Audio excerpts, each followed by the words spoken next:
Hey, today we are going to change the oil and check the gauze filter on a 1198 by Ducati.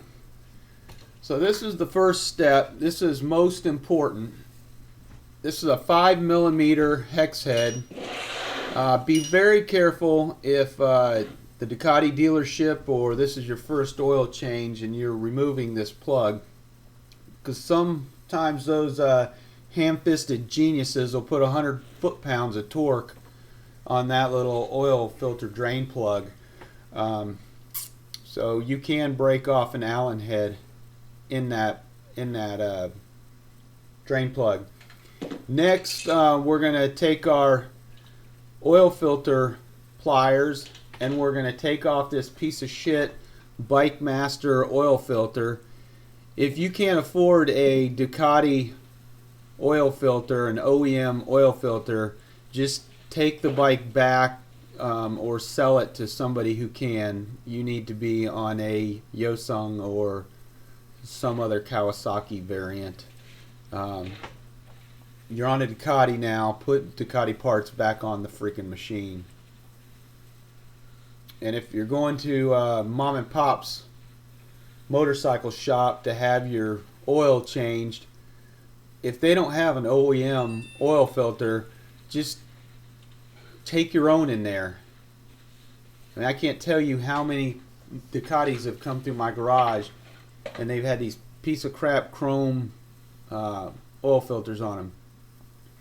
So yes, I did just dip my finger in dirty oil. The only reason we're putting oil on this gasket is so it doesn't stick next time when we're removing the oil filter. So that just keeps the oil filter gasket from sticking to the crankcase. It doesn't matter if it's dirty oil, if it's clean oil. Chances are the oil that's on the bike, that came out of this bike, is still pretty good. So we're going to snug this oil filter down. There's no need to torque it down as tight as you can possibly get it. All you want to do is snug it so that O-ring that you saw me put oil on will seal properly to the crankcase. And then we're going to put our drain plug back in.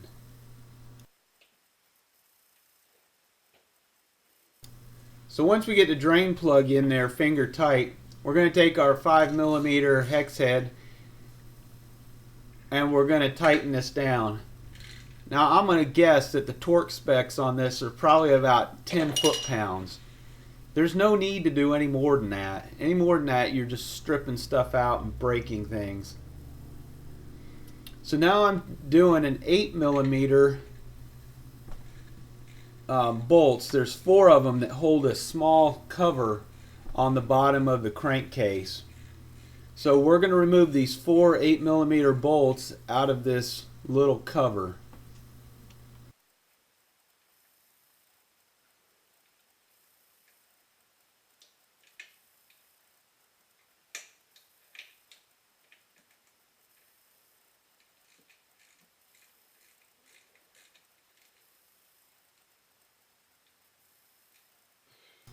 Once we get all 4 of these little bolts out, I'm going to take just a large center punch and a rubber mallet, and I'm just going to tap that cover and it's going to pop off, and you'll see that there's just a coat of RVT silicone on that cover, and that just gives you a better seal between the two aluminum faces.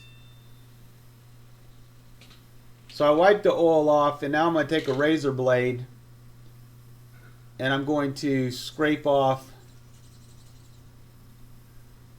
the leftover silicone from this plate, and then now it's clean. I'm just going to stick it up out of the way.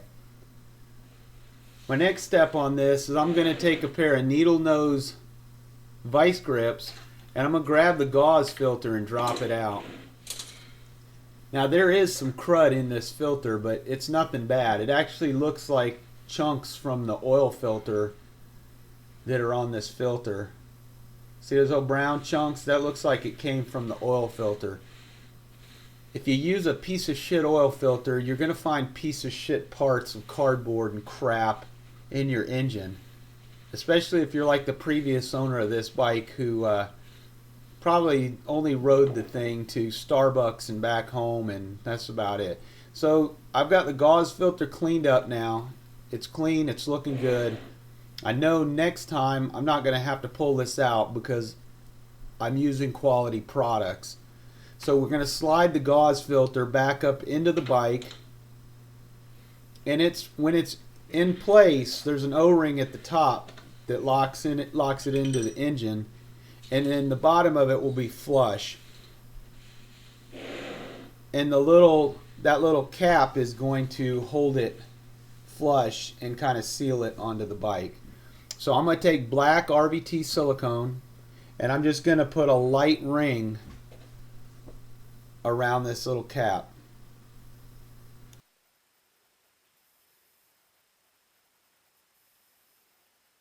You don't need to overdo it with the silicone. If you do, you could end up with a chunk of silicone floating around inside your engine. You just want a very light coat, and you want to make sure that that outer edge that's going to touch the engine is coated. Period. Simple as that. Bam. Done.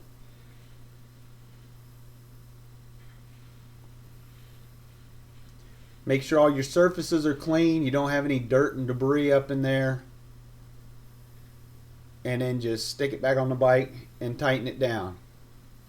Now these little 8mm bolts, again, maybe a torque specification of 10 foot-pounds. I'm using a tiny little 1/4-inch drive ratchet, and I'm only going to tighten it down until it's snug. It doesn't need to be as tight as you can possibly get it.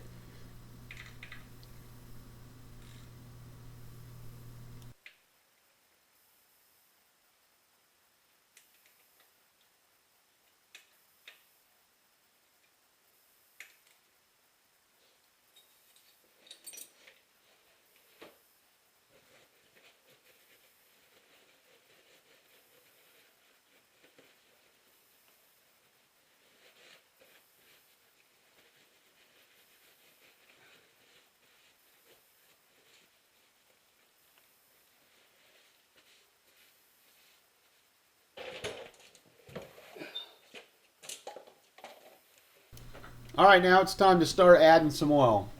So before you pull your oil cap off, wipe all the crud and stuff that's around your cap off. Last thing you want to do is pull your cap off and have a bunch of dirt and debris drop down into your crankcase. That kind of defeats the purpose of changing your oil, right? So make sure that your work area is clean. Make sure you clean as you go.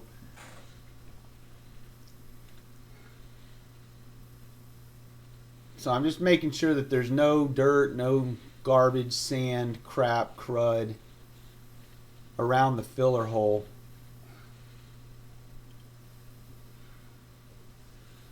So we're going to use Mobil 1 high mileage, and if any of you have watched any of my other videos and you've seen some of the comments, jackasses telling me I can't use car oil in a motorcycle. You'll be absolutely fine if you use the Mobil 1. It's fully synthetic. It's 10W40 high mileage. I don't know what additive they put in there. In this bike it really doesn't matter because it has a dry clutch. But any of my wet clutch machines don't have any issues. And I have hundreds of thousands of miles riding a motorcycle on this oil. Hundreds of thousands of miles. So once we get it topped up, we start the bike up, we let it idle, and I like to fill the oil up till it's right at the high line, the high mark. That way it'll drop down once the oil filter fills up full of oil. We're only going to let it run about a minute. I kind of shortened it so you wouldn't have to see it run the whole time.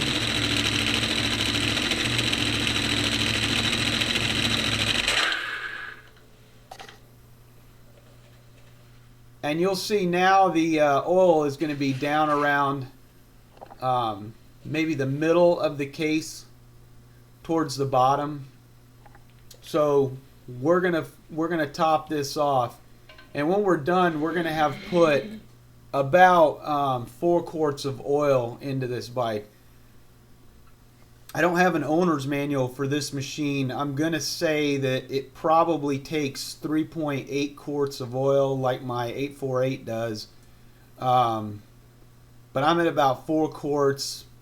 You saw quite a bit of oil come out when I pulled the gauze filter, but 4 quarts, you're probably pretty good. You just want to keep the oil below the high line. If we were putting this on a track, I would say put the oil in the middle of the sight glass, maybe towards the bottom. But since this bike's only going to be used on the streets, I would like to have it higher. That way I have better lubrication and better cooling of the engine. So it's your call. I like longevity out of my bikes, so the more lubricant, the better it is. Thanks for watching another one of my videos. Come back and watch many more. I do need the money. Thank you.